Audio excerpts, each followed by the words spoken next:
So hi guys, welcome to my YouTube channel Satyam preparation. तो कैसे हो आप लोग? उम्मीद करता हूँ कि आप सभी बहुत अच्छे होंगे और स्टडी मन लगाकर कर रहे होंगे।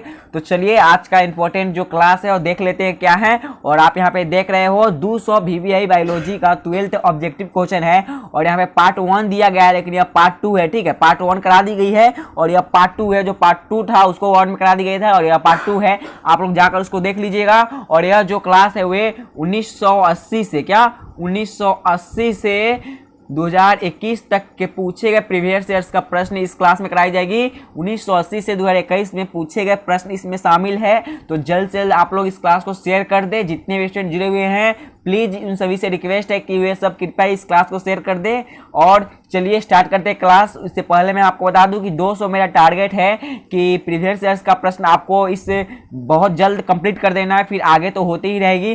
तो 25 प्रश्न मैं करा चुका हूं, 25 या 50 होने वाली है। तो चलिए जल्द से जल्द इस क्लास को ज्वाइन कर लीजिए और प्ले लिस्ट का लिंक आपको डिस्क्रिप्शन में दे दिया गया है। चलिए फर्स्ट क्वेश्चन क्या है, आपको फर्स्ट क्वेश्चन का आंसर देना है। फर्स्ट क्वेश्चन जो है वे 2009 में पूछे गए प्रश्न है। क्या 2009 में पूछे गए प्रश्न है,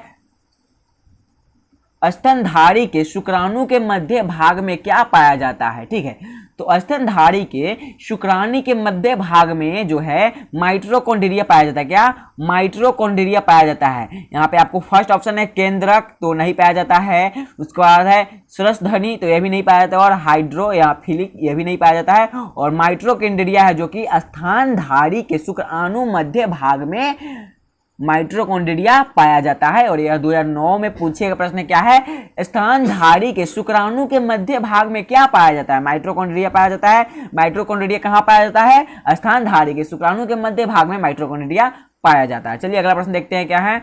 आगे जो है 2 नंबर में, इनमें कौन अंड प्रजक प्राणी है? ठीक है, अंड प्रजक प्राणी कौन है? इस प्राणी में से कौन है? यह जो है 2015 में पूछे गए प्रश्न है। ठीक है, अंड प्रजनक प्राणी कौन है? इसमें मुर्गा है, सौंप है, और उसके बाद है मगरमच्छ है। ऑल ऑफ दीज, इनमें सभी है, जिनमें से जैसे कि मुर्गी, सौंप, मगरमच्छ, ये सभी जो है अंडा देने वाले प्राणी है, अंडा देते हैं। अंड प्रजक प्राणी है, अंडा प्रदान करने वाले, अंडा से उनकी वंश बढ़ती है। ठीक है, तो मुर्गी, सौंप, मगरमच्छ और आदि भी हो सकते हैं उसमें।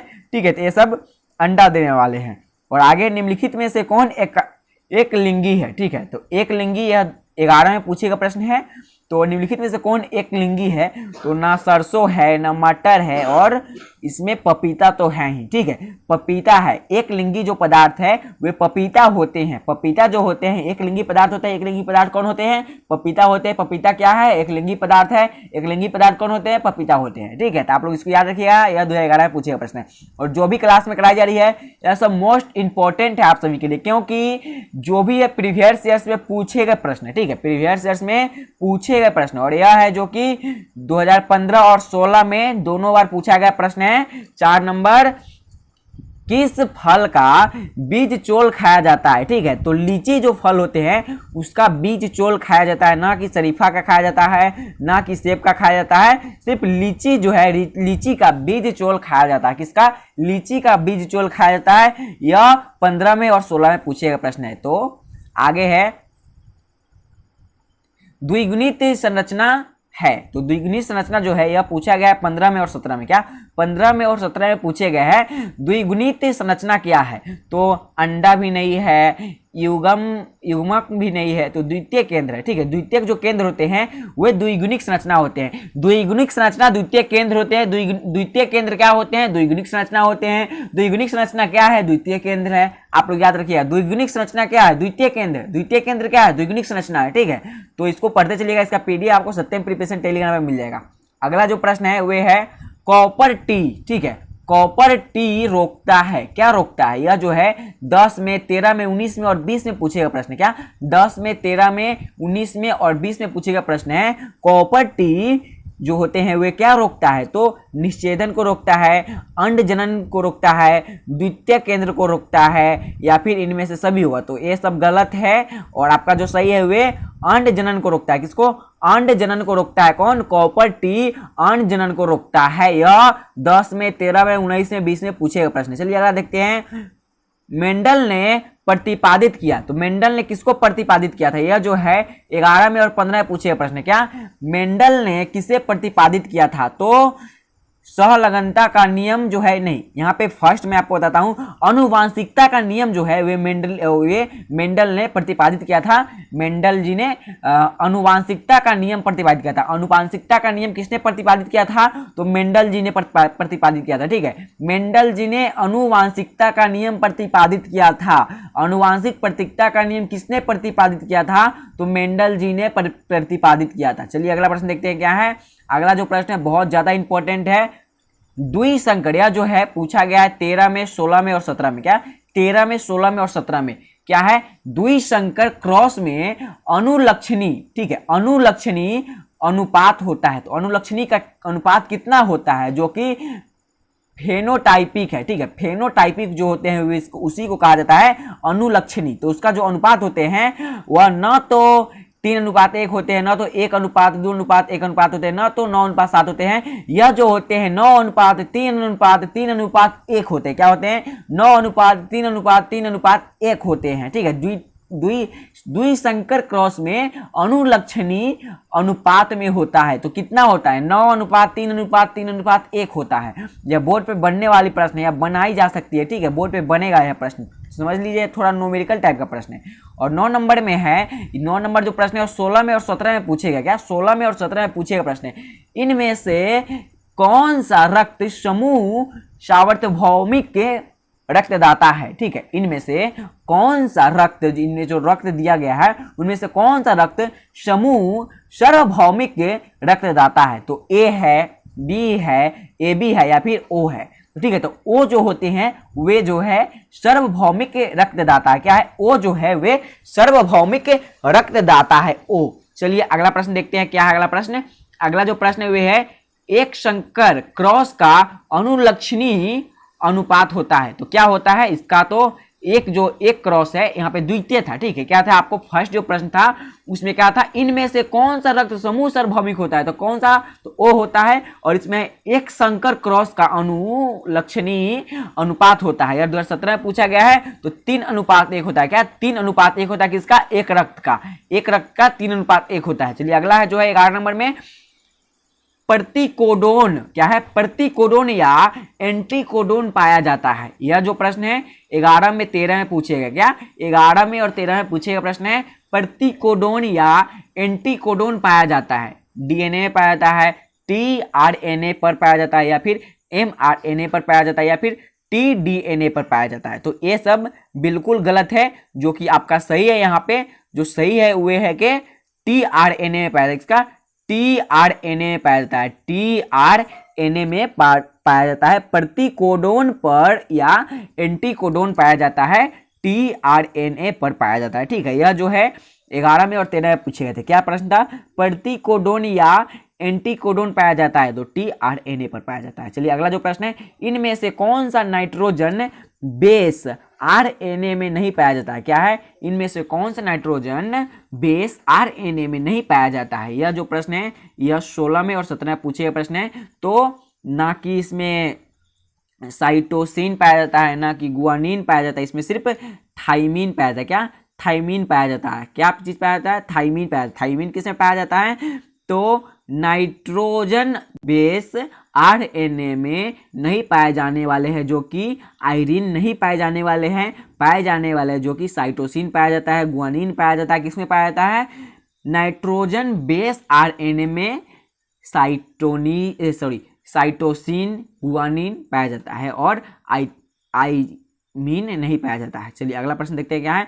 डीएनए से एमआरएनए, क्या है? डीएनए से एमआरएनए बनने की प्रक्रिया को कहते हैं। यह जो प्रश्न है 17 में 18 में पूछेगा प्रश्न। ठीक है, डीएनए से एमआरएनए बनने की प्रक्रिया को कहते हैं। तो क्या कहते हैं? तो यहाँ पे आपका ट्रांसक्रिप्शन, क्या है? ट्रांसक्रिप्शन कहते हैं। क्या कहते हैं? ट्रांसक्रिप्शन कहते हैं। डीएनए से एमआरएनए बनने की प्रक्रिया को ट्रांसक्रिप्शन कहते हैं। चलिए अगला प्रश्न देखते हैं क्या है। अगला जो प्रश्न है वह 14 नंबर में है। 14 नंबर में क्या है? पक्षियों तथा तितली कर डैना कैसा अंडा है? क्या है? पक्षियों तथा तितली कर डैना कैसा अंडा है? यह 2020 में पूछे गए प्रश्न है। ठीक है, तो यह है न कि अवशेषी अंग है, न कि समजात अंग है और न कि इनमें से कोई तो है ही नहीं। तो आपका हो जाएगा जो लास्ट यहाँ पे ऑप्शन सी में है, थर्ड नंबर, असमजात अंग है। ठीक है, असमजात जो अंग है वे होते हैं पक्षियों तथा तितली कर मैड कैसा अंग है, तो सहजात अंग है। तितली, पक्षियों तथा तितली कर मैड असमजात अंग है। क्या है? असमजात अंग है। बायोलॉजी है ना, थोड़ी सी पेचीली सा वर्ड होता है, थोड़ा थोड़ा डिस्टर्ब हो जाता है कभी कभी। यौन संचारित रोग है। क्या है? यौन संचारित जो रोग होते हैं वे 15 में पूछे गए प्रश्न है। यौन संचारित रोग तो किस में पाया जाता है? खसरा में पाया जाता है, टीबी में पाया जाता है या फिर टाइफाइड में पाया जाता है। तो ये तीनों में नहीं पाया जाता है। ठीक है, और आपका जो सी है गोनोरिया में पाया जाता है। क्या में पाया जाता है? गोनोरिया में पाया जाता है। योग संचारित रोग गोनोरिया में पाया जाता है। किस में पाया जाता है? गोनोरिया में पाया जाता है योग संचारित रोग। ठीक है, चलिए अगला प्रश्न देखते हैं क्या है। आगे जो है 16 नंबर, मलेरिया रोग फैलता है। ठीक है, मलेरिया रोग जो है वह कैसे फैलता है? यह जो प्रश्न है 16 और 17 में पूछेगा प्रश्न। ठीक है, मलेरिया रोग कैसे फैलता है? तो नर एडिसन मच्छर से होता है या फिर नर एनोफिस मच्छर से होता है या फिर मदा एनोफिसिल मच्छर से होता है या फिर मदा एडिसन मच्छर से होता है। तो जो आपका यहाँ पे ऑप्शन सी है और इसमें कलर किया गया है। ठीक है, तो मदा एनोफिलिस मच्छर से होता है। क्या? मदा एनोफिलिस मच्छर से होता है। चलिए अगला प्रश्न देखते हैं। निम्नांकित में सोनालिका और कल्याण सोना किस का किस्म है? ठीक है, यह जो है 18 में पूछे गए प्रश्न है। क्या है? निम्नांकित में सोनालिका और कल्याण सोना किसका रूप है, किसका किस्म है? तो धान का नहीं है। ठीक है, मक्का का भी नहीं है, मटर का भी नहीं है, सिर्फ यह गेहूं का है। किसका है? गेहूं का रूप है। क्या है गेहूं का रूप? इसमें से सोनालिका और कल्याण सोना गेहूं का रूप है। क्या है? गेहूं का किस्म है, गेहूं का रूप है, गेहूं का किस्म है। ठीक है, गेहूं का किस्म कह सकते हैं या फिर रूप कह सकते हैं। चलिए अगला प्रश्न देखते हैं जो कि 18 नंबर में, मिट्टी को उपजाऊ बनाने में सहायक है। यह 2015 में पूछे गए प्रश्न है। मिट्टी को उपजाऊ बनाने में सहायक है। तो जैविक खाद जो होते हैं, जैविक खाद वे मिट्टी को खाद बनाने में उपजायक होते हैं, ना कि ईस्ट, ना कि कीटनाशक। ठीक है, जैविक को खाद बनाने में जो होते हैं, जैविक को खाद बनाने में, मिट्टी को उपजाऊ बनाने के लिए जैविक को खाद की सहायता ली जाती है, जैविक खाद की, जिससे कि जो भी जमीन होती है, जो कि मिट्टी होती है, उसको उपजाऊ बनाया जा सकता है, उससे फसल उपजाकर अच्छे से खाया जा सकता है। ठीक है, चलिए आगे प्रश्न देखते हैं क्या है। जनसंख्या अधिक होने से क्या होता है? यह 2017 प्रश्न है 17 का। जनसंख्या अधिक होने से क्या होता है? आय में कमी होती है, जमीन में कमी होती है या फिर खनिज पदार्थ में कमी होती है? तो ये सभी में होती है। ठीक है, सभी, ऑल ऑफ दीज आपका सही है। क्या है? ऑल ऑफ दीज जो है यहाँ पे सभी सही है। जनसंख्या अधिक होने से आय में कमी होगी, आपकी आमदनी कम होगी, जमीन में कमी होगी। जमीन में जैसे कि आपके पिताजी के पास होगा, अगर 10 कट्ठा मान लिया जाए आपके पिताजी के पास है, तो आप अगर 2 भाई हो तो 5-5 कट्ठा हो गया। अगर 10 बीघा ही मान लिया जाए आपके पिताजी के पास है तो आप 2 भाई हो तो 5-5 बीघा हो गया। इसी तरह का धीरे धीरे कम होती जाएगी और वही जनसंख्या में एक आपके पिताजी है, फिर आप एक ही रहोगे, तो 10 का 10 तो रह जाएगा ना, बस यही है। और हमें जनसंख्या पर नियंत्रण रखना चाहिए। जनसंख्या बढ़ने से नहीं होता है, जनसंख्या बढ़ने के साथ साथ अगर देश की तरक्की होती है तो अच्छी बात है। आप अमेरिका को देख लीजिए, इंग्लैंड को, सबसे अच्छा आप रूस को देख लीजिए, रसिया को देख लीजिए ना। रसिया में क्या है कि सबसे कम जनसंख्या वाला जो देश है वह रसिया को माना जाता है। बहुत कम जनसंख्या, ऐसा नहीं सबसे कम है, लेकिन बहुत कम जनसंख्या है जो कि रसिया में है। और सबसे ज्यादा जो क्षेत्रफल है वो रसिया का है, सबसे ज्यादा जमीन है, भूमि है तो रसिया, रूस में है, रसिया को ही रूस कहा जाता है। तो रूस में सबसे ज्यादा जमीन है। वहां एक व्यक्ति के पास ना भी तो 400, 500, 600 बीघा रहता होगा। अपने यहाँ 1 बीघा 20 कट्ठा को कहा जाता है ना, तो उसी तरह वहाँ पे 600, 500 बीघा प्लस रहता होगा। अपने यहाँ तो 5 कट्ठा, क्योंकि वहाँ पे क्षेत्रफल बहुत ज़्यादा है। आप नक्शा जब उठाइएगा, मैप जब देखिएगा, तो इस पार से जितना पीला वाला होगा, इस पार से लेकर उस पार तो पूरा रसिया ही है। तो रसिया का क्षेत्रफल बहुत बड़ा है लेकिन जनसंख्या कम है, जिसके वजह से टेक्नोलॉजी में आगे है, आमदनी में आ गया, उसका आय में कमी नहीं है, जमीन में कमी नहीं है, खनिज पदार्थ में भी कमी नहीं है। और हम लोग है सब में कमी है, आय में भी कमी है, जमीन में भी कमी है, खनिज में भी कमी है। और हम लोग में क्या, पढ़ाई पर भी फोकस नहीं करते। वो लोग की जनसंख्या कम है, पढ़ाई वढ़ाई सब में फोकस करता है, टेक्नोलॉजी वो सब प्रेडिकल करता है, ठीक है, प्रेडिक्ट करता है। हम लोग है कि आप यहाँ पे बायोलॉजी के पढ़ रहे हो, लेकिन हम लोग थ्योरी पढ़ रहे हैं, उसको प्रैक्टिस नहीं कर, किसी भी कोचिंग इंस्टीट्यूट में ज़्यादातर नहीं होती है, ठीक है। तो हम लोग के पास इतना कम नॉलेज है। इस सब का कारण जनसंख्या को हम दोष दे सकते हैं, ऐसा नहीं है कि जनसंख्या पर नियंत्रण रखना चाहिए। चलिए अगला प्रश्न देखते हैं, क्या पहले इसको देख लेते हैं। जनसंख्या अधिक होने से जो जनसंख्या अधिक होने से क्या होता है? तो आय में कमी आ जाती है, बिल्कुल आ जाती है। जमीन में कमी आ जाती है, बिल्कुल आ जाती है। खनिज पदार्थ में कमी हो जाती है, बिल्कुल हो जाती है। तो इनमें सभी सही है। चलिए अगला प्रश्न देखते हैं, क्या है, निम्न में से कौन आहार श्रृंखला सही है? क्या है, निम्न में से कौन आहार श्रृंखला सही है? 2011 में पूछे गए प्रश्न है। तो घास, गेहूं और आम गलत है। घास, बकरी और शेर बिल्कुल। आहार श्रृंखला का मतलब क्या है? तीनों एक साथ हो। देखिए यहाँ पे क्या है, बकरी, गाय और घास सही नहीं है, वाकई ही सही नहीं है। घास, मछली, बकरी, क्या घास, मछली, बकरी शूट कर रहा है? नहीं। घास, बकरी और शेर, घास को खाया बकरी और बकरी को खाया शेर। तो क्या है, घास, बकरी और शेर। शेर, मान लिया जाए शेर किसी बकरी पे हमला कर रहे थे, हम लोग को माया किस लिए होगा? हम लोग को किस लिए हम लोग अफसोस करें कि वो बकरी को क्यों खा रहा है, बकरी को मत खाओ। तो हम इसका क्या कर रहे हैं, हम शेर से नहीं जीत पा रहे हैं, शेर हमसे ज़्यादा मजबूत है, इसीलिए हम शेर का विरोध कर रहे हैं, ठीक है। जैसे कि आप देख लीजिए ऑर्गेनिक केमिस्ट्री। ऑर्गेनिक केमिस्ट्री क्या है, थोड़ी सी टफ है और बहुत ऐसे स्टूडेंट है जिससे हो नहीं पाती है। ऑर्गेनिक केमिस्ट्री पूरा क्लियर नहीं हो पाता है, पूरा हो जाता है, ऐसा नहीं कि नहीं होता है, सबसे कुछ ना कुछ हो जाता है। लेकिन बहुत ऐसे स्टूडेंट है जिनसे पूरी ऑर्गेनिक केमिस्ट्री नहीं हो पाती है, उसका रिएक्शन टोटल नहीं हो पाता है। तो क्या है, वो ऑर्गेनिक केमिस्ट्री से भागते हैं ना, ऑर्गेनिक केमिस्ट्री को अच्छा नहीं समझते हैं। बस वही यहाँ पे शेर है। क्या आप फिल्म देख रहे हो, किसी हिरन को, जैसा हमने भी एक मूवी में देखा था, किसी हिरन पर अगर क्या कोई शेर है, हिरन को हमला कर रहा है, तो हम लोग क्या बोलेंगे, ओ हिरन बच जाए, हिरन बच जाए, हिरन बच जाए। और आखिरकार हिरन बच जाता है और हम फिर घर में आकर मुर्गा मारे या खस्सी मारे, जो भी मिलिट्री हम खाते हैं, तो भाई हम हिरन को मरते हुए नहीं देख सकते हैं। हम किसी बकरी को शेर के सामने उसका शेर का पाचन, अपना भोजन बनते हुए नहीं देख सकते, तो फिर हम क्यों बनाए भाई, हम भी तो नहीं बनाना चाहिए ना। तो ये सब तो कहने की बात है, ये सब वाकई असलियत नहीं है। कि हम इसलिए कहते हैं क्योंकि हम उसका कुछ नहीं बिगाड़ सकते, हम शेर का तो कुछ बिगाड़ नहीं सकते, जिसके वजह से हम कहते हैं। उसी तरह यहाँ पे घास, बकरी और शेर, घास खाया बकरी, बकरी को खाया शेर, याद रखिएगा, घास, बकरी और शेर। निम्नलिखित में से कौन आहार श्रृंखला है? आहार श्रृंखला जो सही होते हैं, आहार श्रृंखला वे एक समान होते हैं, जैसे कि घास, बकरी और शेर। याद रखिएगा, घास, बकरी और शेर, यह भूलने की चीज नहीं है। चलिए अगला प्रश्न देखते हैं, क्या है आगे, निम्नलिखित में से कौन कीटभक्षी पौधा है? ठीक है, कीटभक्षी पौधा है। तो यह 15 में 19 में पूछेगा प्रश्न, क्या है, निम्नलिखित में से कौन कीटभक्षी पौधा है? तो यहाँ पे फर्स्ट में आपका है नेप्थीस और नेपेथिस और डोरेला, यह दोनों जो है जो कि कीटभक्षी पौधे होते हैं। चलिए आप लोग सोच रहे होंगे सर बोले थे कि यहाँ पे जो प्रश्न है वे पार्ट 1 का, तो पार्ट 1 तो हम पहले करा चुके हैं, लेकिन यह पार्ट 1 है, तो पार्ट 2 में क्या होगा? तो सर बोले थे कि 1980 से लेकर 2021 तक के प्रश्न आएंगे, लेकिन ऐसा नहीं है, हम बोल दिए थे। लेकिन यह जो PDF है जिसमें हम बनाई गए, इसमें 1980 नहीं है, ठीक है। तो इसमें आपका वही 2009 से 21 तक के प्रश्न है आपका यहाँ पे। चलिए अगला प्रश्न देखते हैं, क्या है यहाँ पे आगे जो प्रश्न है, गिर अभ्यारण्य, क्या है, गिर अभ्यारण्य प्रसिद्ध है। यह 2011 में और 16 में पूछे प्रश्न है, क्या है, गिर अभ्यारण्य प्रसिद्ध है। तो शेर के लिए प्रसिद्ध है, ना कि चिड़िया के लिए है, ना कि घड़ियाल के लिए है, यह जो है शेर के लिए प्रसिद्ध है। किसके लिए? शेर के लिए प्रसिद्ध है। गिर अभ्यारण्य प्रसिद्ध है शेर के लिए, गिर अभ्यारण्य प्रसिद्ध है शेर के लिए। शेर के लिए क्या प्रसिद्ध है? गिर अभ्यारण्य प्रसिद्ध है शेर के लिए। चलिए अगला प्रश्न देखते हैं, क्या है आगे जो है, जो कि 23 नंबर में है, कन्हा राष्ट्रीय उद्यान प्रसिद्ध है। क्या है? कन्हा राष्ट्रीय उद्यान प्रसिद्ध है। 10 में और 13 में पूछे प्रश्न है।